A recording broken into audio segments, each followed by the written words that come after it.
What's up, everyone? Welcome to my corner of the internet. I'm your host, Ryan Kramer, and this is Crossover Commerce, presented by PingPong Payments, the leading global payments provider helping sellers keep more of their hard-earned money.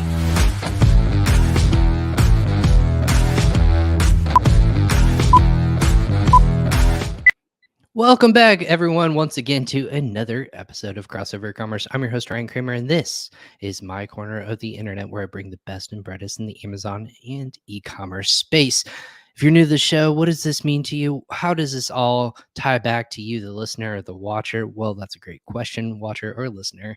Every episode on here, we bring the experts in the Amazon and e-commerce space who are service providers, sellers, thought leaders who are going to help you grow in a certain aspect of your business, whether it be sourcing, logistics, product ideation, copywriting, advertising, marketing, growing internationally, payments, you name it. We are going to cover it in each and every episode. So I bring on guests, which I call at the end of every episode, friends of the show, who come on and kind of go through each topic that we want to cover on a day-to-day basis. And because every episode is live, you get to engage with our guests as well. So if you're watching this on Facebook, LinkedIn, YouTube, or Twitter, you can ask questions to every one of our guests. Just let us know where you're listening from. Give a thumbs up or give us a hello in the comment section below. Again, it's really easy. Just send that off. We see those kinds of comments and we'll bring them up on our screen. So if you're listening to this, you missed out on the live show, catch the live shows. But if you don't have time, we understand. You catch the replays on all of your favorite audio podcast formats. That can be on Amazon Music, Spotify, Apple Podcasts. We're on all of those. Just search for Crossover Commerce Podcast, or you can just, of course, go to usa.pingpongx.com/podcast for all of our past episodes, transcripts, key takeaways, so on and so forth, resources that we talk about in every episode. So this is actually episode 225. Well, thank you for joining. And for those who are new to the show, welcome for the first time. If you're a past listener, welcome back. I love having guests on the show. This is why we do it so often. So much content coming your way. That's my passion. Hopefully we can bring it to you. But every episode is presented by PingPong Payments. We're in the shirt today. PingPong Payments is helping more people keep more of their hard-earned money, saving time, money, and effort when it comes to international payments, whether it be paying for suppliers, manufacturers, sourcing agents, VAs. If you're in an e-commerce or business industry, you need to check out PingPong. It's going to help you in an aspect of your business, saving more time, money, or effort. How that happens, let us curate a custom plan for you and helping with that. It's free to sign up. Just go again to our website, usa.pingpongx.com/podcast to check out the podcast. But of course, sign up for free. There's no skin off your back, but help put more money back to your bottom line. That being said, every episode here, we have great guests on in different aspects of the space. My background is so unique and fascinating. If you don't know my background, I've been in anything from sourcing logistics. That's the one I haven't been in. I don't know where that came from. I've been in direct-to-consumership. I've been in SaaS. I've been in fintech. I have this breadth of expertise in my background to be able to help get people to understand where a company might be coming from. I used to live in the East Coast, in the North Carolina area, Virginia area, and I'm excited that our guest is coming from this area. It's almost like a bond that the East Coast has. I'm really excited about our topic today and just connecting with this individual. We talked beforehand. We're going to be discussing today our episode. Let me pull up the content here for those who are listening. We called today's episode How to Test Your Social Ads with a Purpose Using Audience, Creative, and Copy Structures. Super intuitive. I'm really excited to kind of pick the brain of this individual. His name is Colby Flood, and he is the CEO / the founder, of BrighterClick. So without further ado, welcome to Crossover Commerce, Colby of BrighterClick. Colby, thank you for hopping on Crossover Commerce today. Yeah, Ryan, thanks for having me. Episode 225. This is a good run you have going here. I was gonna say 220, maybe it's 226. I don't know what it is. I lose track after like 200, right? Yeah, I would say 200 more. That's a good show run. Yeah, it's only been around a couple of years, or less than 2 years. So we're on a good pace here. We're just gonna keep pumping out content, talking to people like yourself. So thanks for saying yes to this show. You've been on other people, I call friends of the shows, as podcasts as well. So I'm really excited it was introduced to you through them. It's all a big networking game in the industry, right? Yeah. So thanks for coming on today and spending some time in my corner of the internet. for people who don't know you, which now they will need to at the end of this episode, tell me a little bit about your background, Kobe, and kind of like how we got to where we are today. Yeah, for sure. My name is Colby. I founded Brighter Click. So we're a paid social agency that works with e-commerce companies with Facebook and Instagram ads. I started working in-house as a marketer and then went the freelance route and spent a few years doing freelancing, doing a lot of different things, website design, email marketing. When you start out as a freelancer, you fall in that trap of trying to just do it all. And then really tailored down to paid social ads. And fast forward a couple years later, here we are. We're a team of 7, and we grew 300% last year, and just kind of working to keep that pace up this year. I mean, that's awesome. Congrats on the growth. Obviously, not every business.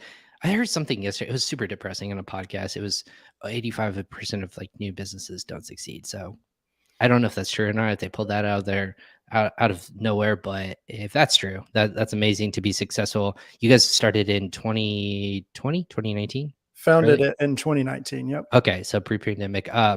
It's like a chapter in like history. Yeah. It's like pre-pandemic era, and then like the we're gonna be dinosaurs, and like this is part of the prehistoric era or something like that. So,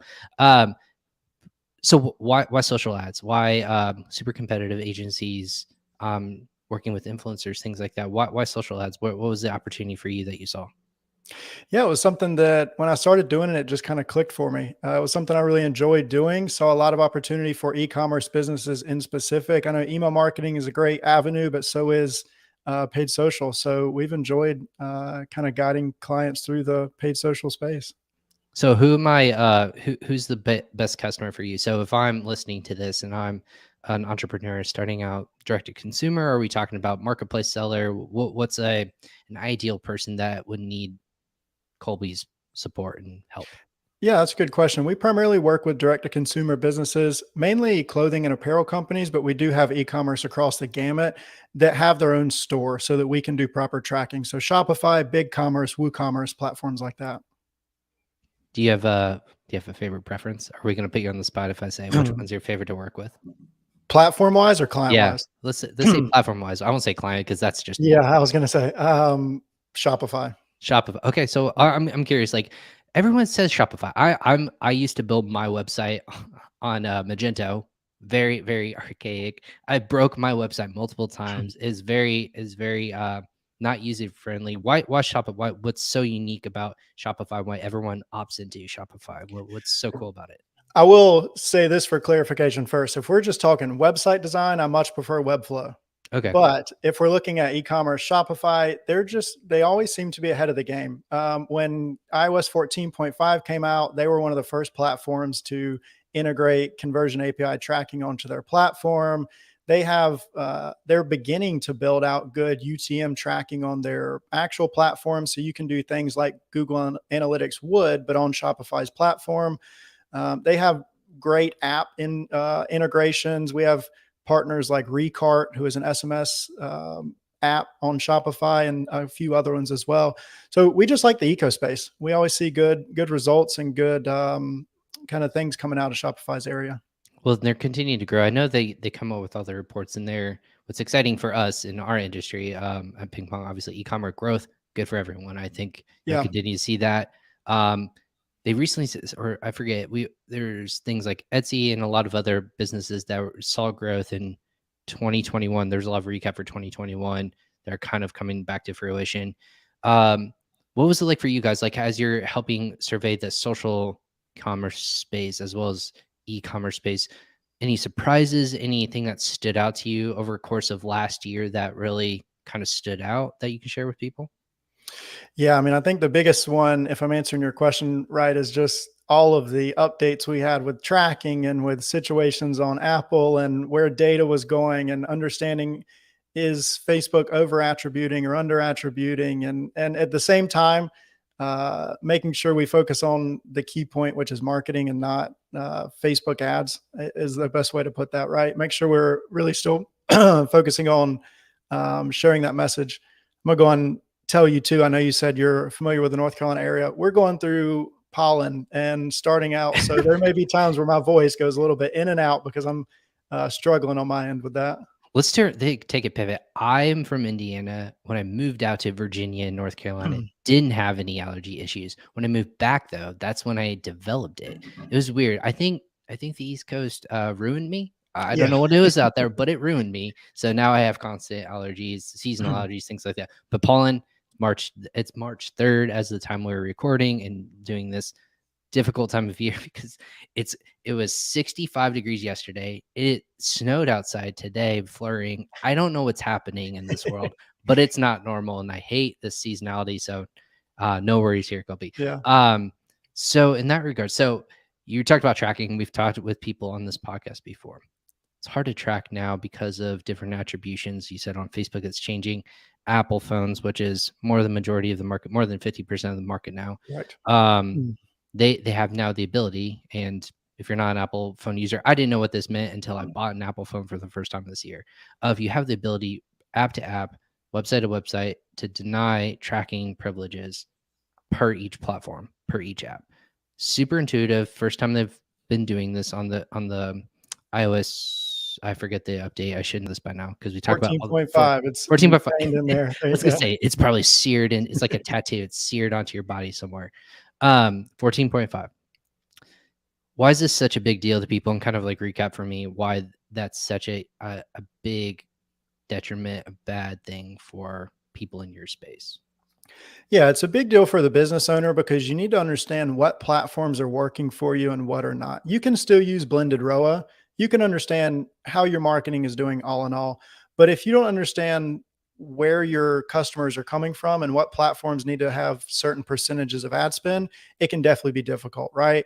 And for the Facebook marketer in specific, it can be difficult because you're not sure which campaigns, which ad sets, which ads could be performing well, which can affect you as a marketer making conscientious decisions, but it would also affect the Facebook algorithm because if it does not see attributions going to campaigns or ads that are working, it may start to underserve those or believe that they are low performing, and which could affect your ad account score.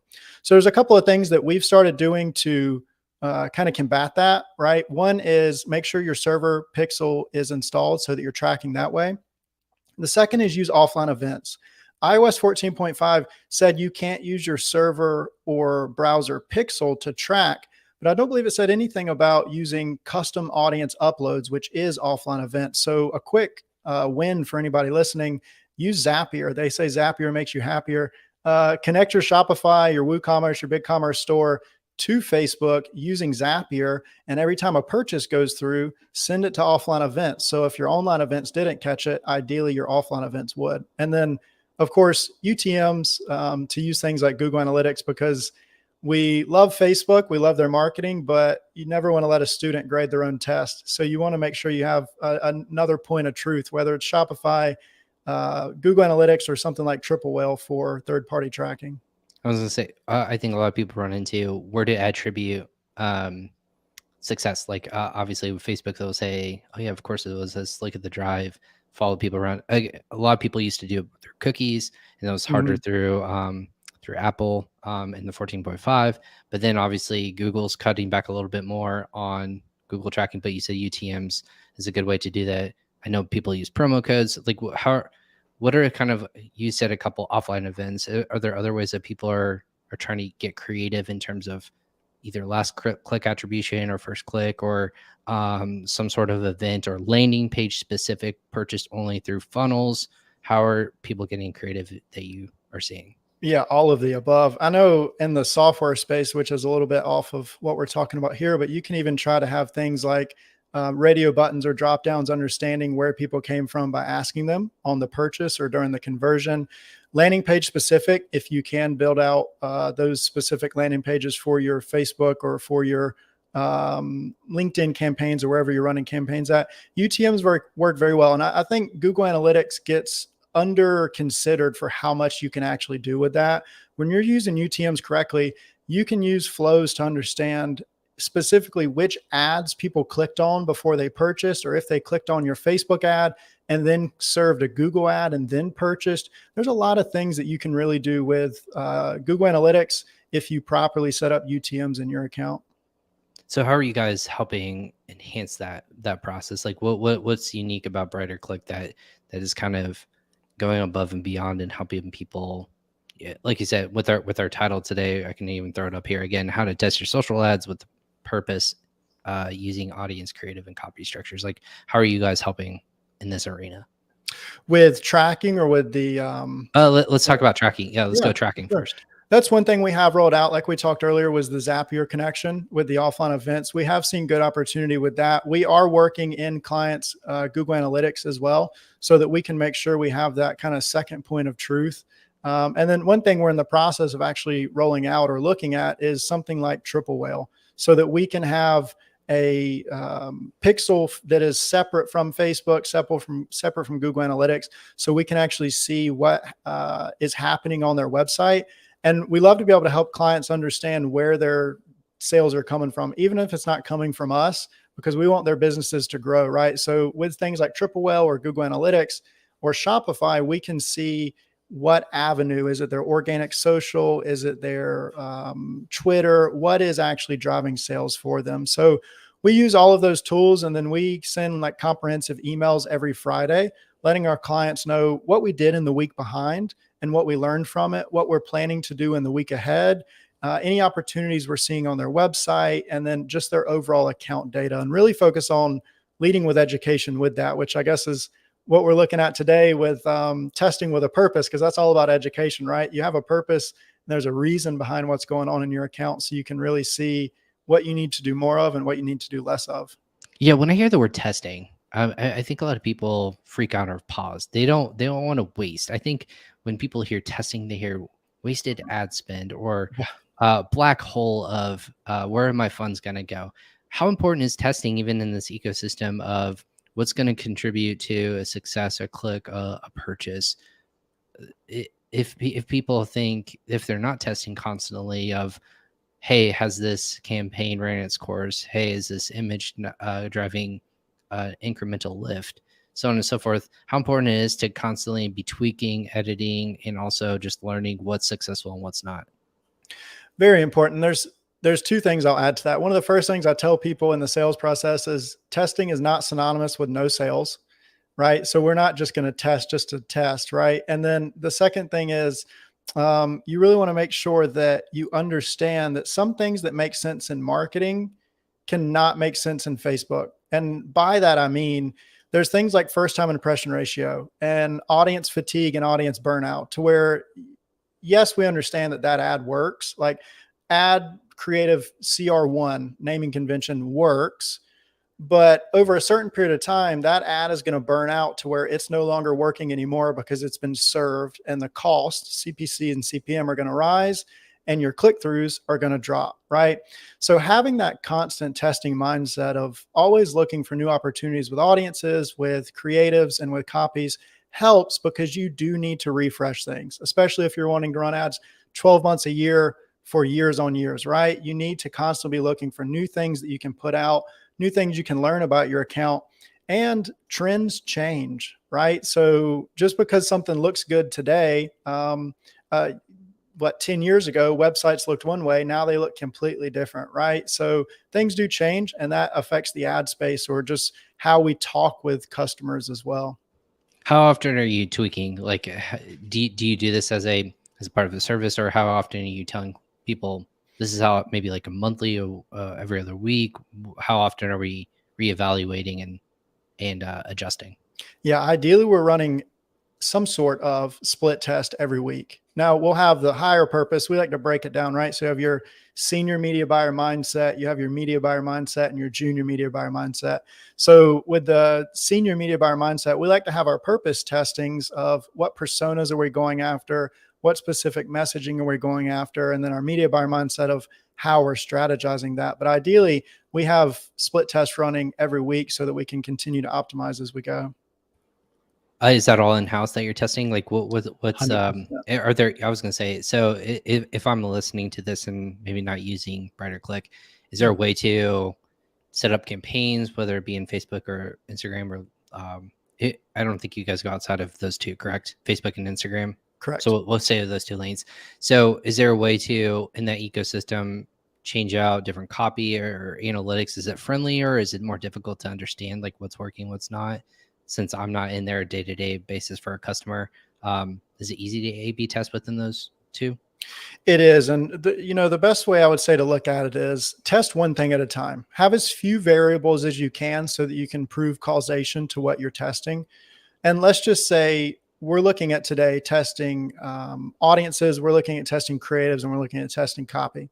Turn it into a roadmap or a plan. And that's what we do at Brighter Click. So for the first 7 days of your account, focus on testing audiences. Okay. So set up 2 to 3 campaigns. Each campaign is going to have 3 to 4 ad sets. And at the ad set level, that's where you're choosing your audiences. And you can take it even a layer deeper and say, campaign 1 is going to be persona 1. Campaign 2 is going to be persona 2. Campaign 3 is just going to be Facebook audiences, right? Like wide open targeting, lookalike audiences, things like that. Okay. And you're going to run those, and you're going to run very similar or the same type of creative to those audiences, so that once again, as few variables as possible. And at the end of that testing, you're going to go through and you're going to understand what audiences performed well and what didn't, cut off the ones that did not. Going once again a layer deep, you can combine some that performed okay but not the best, and then you can keep the ones on that did perform well. And that's when you start changing out the actual ad, right? So for 3 to 5 days, you can test out copy or messaging purposes. And at the end of that testing, you're now going to have your best performing audience and your best performing messaging. But you also want to translate that to what you're going to need to do on your website later down the road, right? So now you have good Facebook ad, and then you can look at it for good website copy in the future. And then keep going with that testing iteration. Then go into what is your top performing creative styles, and then go into what is your top performing headline styles, and then go into what is your best served landing page, right? Is it the home page, collection page? And we can definitely kind of unpack all of that and look at kind of themes and structures that we use for different parts of the testing. No, absolutely. I think we can do that. My question to you is, how often do you take what's already in place, maybe customer avatar, if you will, offsite on a different platform and apply it to a platform like Facebook or Instagram? Is that a no in the space, or do you feel like that is helpful beginning spot? I don't think you want to replicate it, right? Because they're different users, different avatars. I'm assuming, but how important do you put that notion when you're building out campaigns? Yeah, that's a good question. So one of the first things that we do when we bring on a client is we actually have a client onboarding form, and we give them space to explain to us what their customer personas look like. So to quickly answer your question, we do test it. Sometimes we do find that Facebook audiences, without really focusing on specific persona, do perform well. Sometimes we find that the persona audiences also perform well. It's how you target them on Facebook. So when we ask clients about their buyer personas, we want to understand things like their pain points and what the product solves, but that's for the messaging, right? We want to understand what is the key breakdown in terms of age, their income level. We want to understand what their behaviors are like, what type of devices they're using. But the key things for targeting that we really want to look at is, what are their media outlets? What publishers are they looking at? What brands do they follow, either competitors of this company or not competitors? What social media channels or pages are they looking at? What job titles do they have? So that we can use those types of things to use interest-based targeting on Facebook and understand. It does perform better more often than not. It really just depends on how well you line up your messaging with your audience to make sure you are serving the right ad to the right people. How are social media ads doing overall since you're working with them? Are they continuing to still drive incremental sales and growth, or even recently, because of, I know externalized factors are kind of difficult to put in play here, have you guys seen an increase or decrease in performance over the last couple of years? Over the last couple of years, I would say we've seen an increase in cost per click and CPM, which can increase your CPA. Sure. And that is with competition, right? TikTok's super inexpensive right now because it's not a saturated space. But we have seen a slight increase in CPCs and CPM over time, which can increase your CPA. So is that do you feel like that's a huge turnoff for people of, I'm going to go where it's a lot cheaper and try to be in front of a trendy audience, or maybe more established, you have more data on people, you can get more analytical, deep, and whatnot. What's kind of the play at pros and cons of both, do you think? Yeah, I think the pros and cons would be, let me answer it like this. I would say a multi-channel approach is always your best option, right? Even though at BrighterClick, we only serve Facebook and Instagram ads, having a multi-channel approach is always a good route to take. So you're not putting all your eggs in one basket.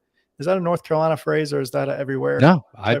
I was familiar and grew up with it Yeah. too, but yeah, no, all eggs in one basket. You're not. This is really random. You're not like the woman who's like put the feather in the cap on the Wheel of Fortune. If you're talking about trending things right now, Yeah. that we'll verify that it is a phrase that is commonly used, because a lot of people clearly don't think that that's a common phrase, like put the feather in the cap or put all your eggs in one basket. Verified. You heard it here, folks. But anyways, moving on from that, I'm curious on the with all the tweaks that and going back to pros and cons. I know you guys only work with Facebook and Instagram. Is it difficult to target customers? And I've talked with agencies about this before. There's so many different variables and places in which consumer, so me as your audience, can get distracted by stories. You got posts, you got just search functionality, you have paid ads, all these different places where people can go in these rabbit holes, if you will. Yeah. It's hard and almost impossible to constantly be in front of those people. You have people like me. I'm like, I go through my stories and click through, and that I kind of get the idea of like what the day looks like on my feed, if you will, not going through posts. But you have other people who get distracted by other areas, so on and so forth. Facebook, same thing. Groups, you have people that you know. It's like a million different places you get distracted. But TikTok is only one area. It's like one fire hose. It's just a constant stream. It's just going up and down, and you can't really diverge. Mm-hmm. What's kind of the tricky nature of what you have to be selective and how to capture everyone on like a one stream platform like TikTok? Yeah. So with TikTok, we don't dive into that space. So not too sure on that one. What I can say Right. best placement wise with Instagram and Facebook would be is we mainly focus on Facebook news feeds. We focus on Instagram news feeds and then really focus on driving Instagram stories and the new surface that they are pushing now, which is Reels. And in Mark Zuckerberg's post, so bad that I keep up with when he posted things and like it's a news break, but Mark Zuckerberg's post in early Q1 of this year, he shared what Facebook and Instagram are going to be focusing on in 2022. And three of the things that I paid attention to, at least, were algorithm updates, commerce tools, and Reels. Reels is going to be one of the main priorities of Instagram for the whole year, which makes me think back to when stories became a thing when they were trying to take market share from Snapchat, right? And they successfully did that. They're going to be doing the same thing with Reels now. What does that look like? They're going to push organic creators to make Reels by rewarding them with mass exposure, which opens up a lot of advertising space through Reels. So if we're looking at Facebook and Instagram, I would say focus on those specific placements, or as they call surfaces, news feeds, Instagram stories, and Instagram Reels, as that becomes a new spot. Right. Well, Reels are supposed to be obviously short form content. Yeah. Max 30 seconds. Am I correct on that still? 15 to 30. Yeah, I would have to 15 to look. 30. Yeah. Yeah. And TikTok, I know announced, again, I'm not a proponent of TikTok one way or another. Just looking at the market space and how it's evolving, they announced that your videos can now be up to 10 minutes long, which, oh my God, if we had a problem with people getting sucked into one platform or another, 10 minutes per potential content, good luck keeping attention for that long, is all I have to say. But people can get creative. They can do a little bit more. They can have a little bit more creativity with that. Do you guys promote more short form content in terms of video capture and maybe like unboxing experiences and things like that versus, hey, like preach at me, tell me about product XYZ? I know everything has a little bit of a meaning behind it, but how do you guys really push in terms of the content that you find successful? Yeah, that's a good question. So if we're looking at creative and specific, I'll take that in a two-step approach. So we like to create categories based on like what is the actual content style or purpose, and then what can we do with that. So for e-commerce businesses, and namely clothing and apparel companies are one similar, we break it down by saying We have lifestyle style photos or videos. We have flat lays or just the product, like the in-studio shots. We have lifestyle flat lay combos where you take it and make it kind of look like a catalog. User-generated content, both image and video. We have photo video mixes, GIFs where everything stays in the same spot, but the product changes colors by cycling through the different versions of the product, performs very well. Testimonials, lookbooks, and then PR content. So we take that approach first, and then we definitely go into within that, what type of content or video, like you're talking about, can we do, right? We like to keep it with the reminder that people like to buy from people, right? People really want to know what your brand mission is, who is behind the business. So with that, we'll look at some of our messaging kind of purposes or opportunities that we look at, which is founder story always tends to perform well. We have a couple of businesses that have been killing it with founder story content. Brand mission, once again, there's one company called Great Wrap that is in Australia that we work with. We run ads for their brand mission and for their founder story, and they always perform well. And then one that does not get talked about enough, I believe, which we have seen great success with, is PR content. So if you get featured on Channel 9, Channel 10 News, your local news where you are, we've taken and run creatives where it's just that news listing. So it's a minute, 2 minutes long, which is long, but it's just that unedited, nothing about the product other than what's in that feature. The copy matches exactly what the news outlet put out. The headline is just the news outlet's name, and it drives. We ran one for Great Wrap, and it had 7,000 likes. It had 3,000 comments. It had tons and tons of shares. So really creating that viral content through PR content has been a great win as well. So lots of engagement there. Really Yeah. interesting. So if that's me, if that's a local company, and I target that just to my local audience, because Channel 9, Channel 10 maybe not mean anything to me here in Indiana or wherever they might be. You know what I mean? Is that just a localized focus they can do? If it's a national PR or a media outlet, maybe that's when you do the wide casting net local news, maybe keep it more local targeted in that case, or what's the play there? That's a good question. I would say test it broad stream. With Great Wrap, they get Melbourne news outlets, and we run that across all of Australia. And just thinking back to my Facebook news feed in specific, there's times where I see kind of non-ad creatives that are news listings from Indiana or from New York or things like that, and I do consume them. So I would say as long as the attention grabbing stuff is there, I would say run it across the country. Gotcha. So yeah, obviously content in terms of that.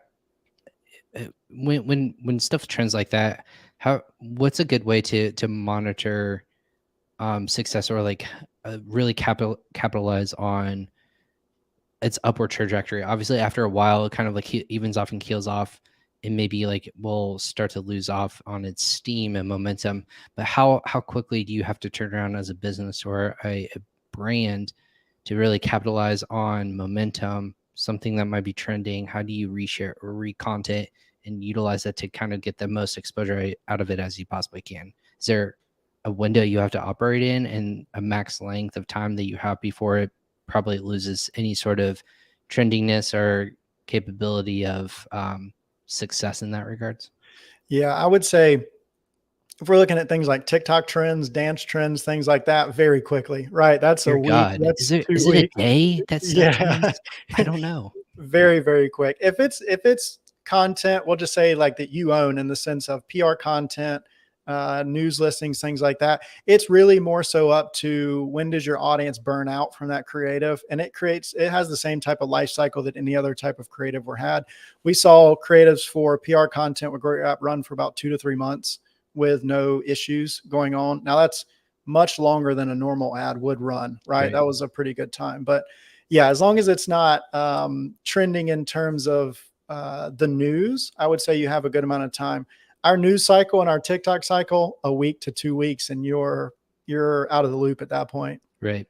What about product specific trends? So example, not a dancer, not a not a phrase or whatever goes around social media for doing something at a location or anything like that. Well, let's talk about like product trends or service trends, something that is going to be relevant in the news. Or gosh, I'm just trying to think of an applicable thing. For example, like when people went into lockdown, it was like work from home products instantly became almost out of stock. Something where you can capitalize again for purposes of what's happening in the world. Your customer instantly becomes more wide ranging. How do you kind of monitor situations on a localization level, but then also on a maybe like national or international level where you can take advantage of, hey, they talked about this product, or like if I'm a consumer like a food company and all of a sudden now this is a trend in Europe and people want to take advantage of that here in the United States, how do I kind of flip it over and try to take advantage of that wave then? Yeah, great things that you can do is use tools that can show you what Google searches are happening, right? And you can see the quantity of those Google searches. Use social listening tools so that you can see what is being talked about on TikTok, what is being talked about on Twitter, so that you can really stay ahead of those opportunities and also not come into it too late, right? So, really listening to the customer. That's the most important thing. Using tools that are out there, free or paid, so that you can understand where people's attention, time, and energy and money is going to. Have you ever done campaigns where you've tried to target media outlets to get the attention of a buyer or an editor or something like that, where it's, hey, look at this quote unquote product, and or get featured on certain things, whether it's been picked up in PR, just ideas like that. Do you get that analytical or that kind of not manipulative? Granular. I'm Yeah. trying to yeah, granular is a good word. Like where I'm not. Manipulative is This is not the not word. that. Yeah. That's a negative word. We're going to talk about granular and very focused Yeah. targeting. Put me on Capitol Hill. Yeah, definitely. I mean, what that comes down to though is, so you have features, right? We work with one company, they've been featured in Forbes. We'll just use that for an example. Yeah. We can use things like Forbes as targeting, or we can understand what Forbes viewers or readers are also taking a part in, It's a right? customer subset. Yeah. Exactly. Same thing with any MSNBC or any news outlet, right? When you're targeting people, you want to understand your buyer persona, and you want to understand, are they reading Martha Stewart's magazine? Are they reading Southern Living? Are they reading the New York Times? And yeah, definitely. If you're featured, now this is not e-commerce in specific, but like with B2B companies, if you have a brand partnership with a brand and you can target or use that brand as one of your interest-based targetings, of course you would. And your ad needs to directly call out that you have that partnership, right? Because that's that link of trust. That's that link of understanding of who you are. So I would say definitely, if it's within the Facebook, LinkedIn, TikTok interests that are allowed, and we're seeing those get trimmed down over the past 3 to 4 weeks. But if it's the ones that are allowed, definitely use the ones that you can to your advantage. Is it ever okay or good to recycle content on one platform to another? Yes and no. Like, yes, because you do want your brand to be the same across platforms, but people consume email very different than TikTok. So I would say you definitely want to have your brand style guide, your brand Bible. Mhm. And if you can translate it across platforms, that's great. But even within Facebook, Instagram, they're in the same ads manager. We sometimes see that we want to run separate content from Facebook and from Instagram. So yes and no. I think TikTok will be a great opportunity to say, if you're already crushing it on TikTok, start putting that content on Instagram Reels placement, because it is the same essentially type of consumable content. But just keep that in mind. Is that I thought that was a no. Again, clarify me or correct me if I'm wrong. It, Instagram doesn't reward video potentially from TikTok or vice versa. I don't know if it was like the logo you need to have like either scratched out, but then obviously at the end of every video on TikTok does that whole like here's my username and it has a TikTok logo. I thought it was suppressing those kinds of video content. Is that correct or am I mistaken? That may be so. I get a Okay. little bit outdated on the organic Sure. side. We stay specifically with the paid social. So that would be with the Right. ads that you run. Right. I guess they don't care if you're paying for it in that regards, but uh I muted myself there. My apologies. So Kobe, kind of going into the other aspects of audience creative copy structures, what's already new for this year that maybe has taken you aback or surprised you that you didn't think that this would be prevalent to have to worry about or maybe take advantage of this year? I'm curious about 2022. What's kind of the shocking thing for you that has either impressed you or taken you back in a good or a bad way? Specifically for audiences and for creatives, I would say looking at the audience updates that happened about 3 to 4 weeks ago. And excuse me, let me clear my throat. These allergies are. So Facebook announced about 3 to 4 weeks ago that they were doing some interest-based updates to allow for user privacy, right? Which is totally understandable. It was things like heart foundation and LGBTQ opportunities there, right? We understand people want their data privacy. The thing that we've noticed on Facebook and Instagram targeting with that is you can create an ad set today and it could have 1.2 million people in it. And you need to make sure that you're monitoring that over the days and weeks to come because these interests are falling off, these opportunities for targeting. So that 1.2 million size audience in 3 weeks, you may only be able to target 600,000 people. And you can actually see that number change in your ads manager. We have somebody in-house who one of their key roles now is to go through accounts and make sure that the number we marked in the naming convention for that size is still accurate, right? All that to say, we're getting to a point to where, like I said earlier, some Facebook things don't make sense for marketing. You want to start targeting broader audiences because your audiences are depleting more and more based on targeting capabilities. So I would say focus on running the 3 to 5 million, 5 to 10 million size audiences. Although we've historically wanted to stay lower on the lower end, 1 to 2, 1 to 3 million, definitely look at those broader audience opportunities so you can continue to drive without having just astronomical CPMs and CPCs as you're pushing. So where does this go this year in terms of that? If that's a trend that, like you said, specific natures of which you can target, which again, data is always a good and a bad thing. Yeah. It's good because it can provide relevant products or services for people who are in market for that service or product. As a marketing person, we all know that's the positive and the really beautiful thing about data. The negative is also on the backside what you can do with it and how to be specifically targeted based upon your beliefs or anything like that. Again, with keeping it in a broad scope, who you are on the race or national level, anything of that sort. Yep. It's not really localization. It's localization in probably the most bland way I'll call it. It's not very helpful in that regards. So people are they're taking that out of the context. You said certain categories. Is that to clarify? I'm just asking for clarification. That's what Facebook is no longer allowing people to do, correct? They're taking out things like the LGBTQ. They're taking Okay. out things like American Heart Foundation or things like that that have to do with people's health, have to do with people's mental Oh, health, okay. things like that. Yes. Okay. So that was that an issue, or is that something that just people like advocated to not be allowed anymore? I'm not as well versed in that new movement, so I'm learning for both myself and everyone out there who doesn't have a pulse on the Yeah. Amazon or the social media advertising space.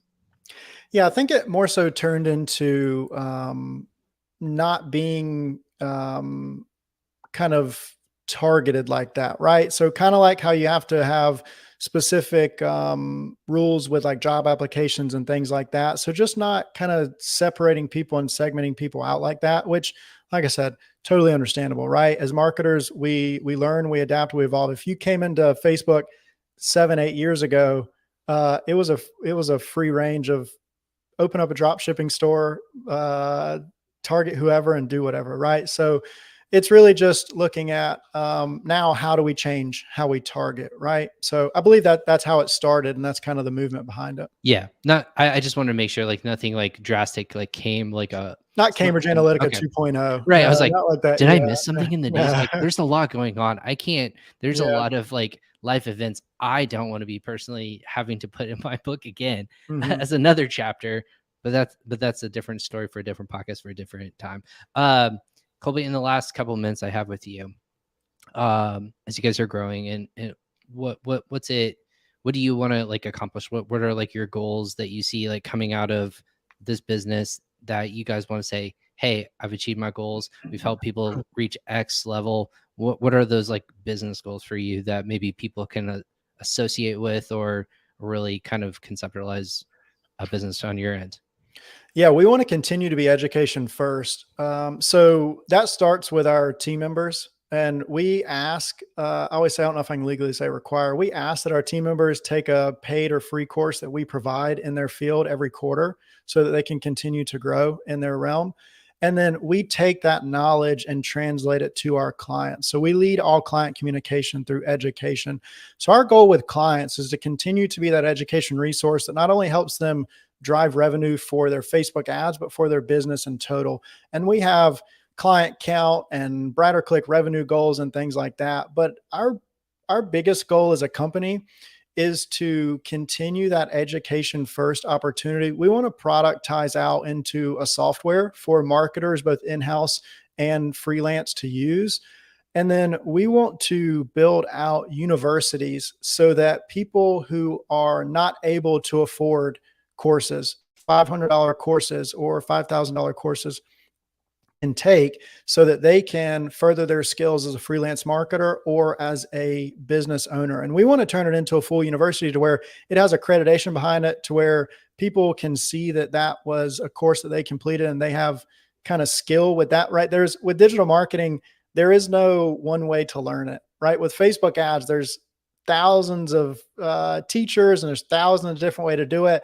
So it can be intimidating as a business owner to hire out somebody because there is no one accreditation for that. I'm not saying that we think there should only be one accreditation, but we want to help bring consistency to paid social and also give people the opportunity to learn something that they may not be able to afford if it has to be a paid course. So we want to help people further the business and further their careers as well. I love that. That's such a cool ambition that you guys have, and I'm excited to just kind of learn, watch from afar, and socially Yeah. watch you guys grow from that regards. So if I'm a person listening to this and I'm loving what I'm hearing, Colby, what's the best way? What's the best way that people can get in touch with you, follow you guys, or just engage with your company or you yourself? Yeah, of course. So you can visit brighterclick.com. You can email me personally, Colby, Colby at brighterclick.com, or just connect with me on LinkedIn, Colby Flood on LinkedIn. I was gonna say I know we have your profile, and I'm Yeah. gonna put it in the comments too, so everyone can watch and check it out. Just an easy click. We put both in the social links already, but if you're listening to this again, check out the show notes. You're gonna be able to click and check out brighterclick.com. It's a one-page website, guys. It's super easy to read. I was like, where's the rest of the page? Nope, one form. Like pretty easy. Yeah. You guys are pretty straightforward, pretty easy to read. So follow you on LinkedIn. We posted those links as well. So hey man, friend of the show now. I'm gonna say thank you so much for hopping on. I love best of luck in the allergy season. This Yeah. time sucks this time of year, and it really does take a toll on you when you are on calls all day and you're just you're bone dry. It's just really tough on you, like physically and mentally too. I hate it. My wife is like, "What's wrong with you?" I'm like, "I've been talking all day, like, but also allergies and also we have to do this for a living, man." So, but the education. Are you guys starting a podcast or anything like that? I guess on that side, or are you guys just going around speaking about things like that on different podcasts? That's the long-tailed approach we'd like to do. We're starting by going and speaking on podcast. Idea is to create our own podcast in the future and then Nice. look at building out those kind of education opportunities on our website as well. Amazing. Well, hey, best of luck, man. Yeah. Congrats on all the success thus far, and it's been super informative about obviously iOS 14.5. Is that it? Yes. Did I get it right? Yeah. Oh my gosh! All right, I'm gonna have like if you get a tattoo, like that would be a funny tattoo to get. Something that's changed your life for the dramatic world in which we live. So, but thanks so much for teaching our audience and kind of educating further on some of these little these big things that to grow your business you're going to need to be aware of. So definitely appreciate you hopping on today. Yeah. I appreciate you having me on here. Awesome. Thank you so much. And then thank you everyone else. Thanks, Kobe. And thanks for everyone else who came on Crossover Commerce Day. This is episode 226. I got it confirmed. Episode 226 of Crossover Commerce. where I bring on the best and brightest in the Amazon e-commerce space. You got that obviously from Colby today. Go ahead and check them out at brightercollect.com for more information and just connect with Colby again on LinkedIn. All those links are in our comment section below or show notes floating around here somewhere, depending on where you are watching or listening to us now. Go ahead and check them out and follow him. Great content that he posts out there as well. Quick note, if you guys, I put a banner up earlier. If you aren't already aware, PingPong Payments will be at Prosper Show coming up here in the next couple of weeks. Coming up quick, it is the 3rd of March. And if you're watching this, that means it's 11 days till you'll be able to see us at Prosper Show in Las Vegas at the Mandalay Bay. We're at booth 532.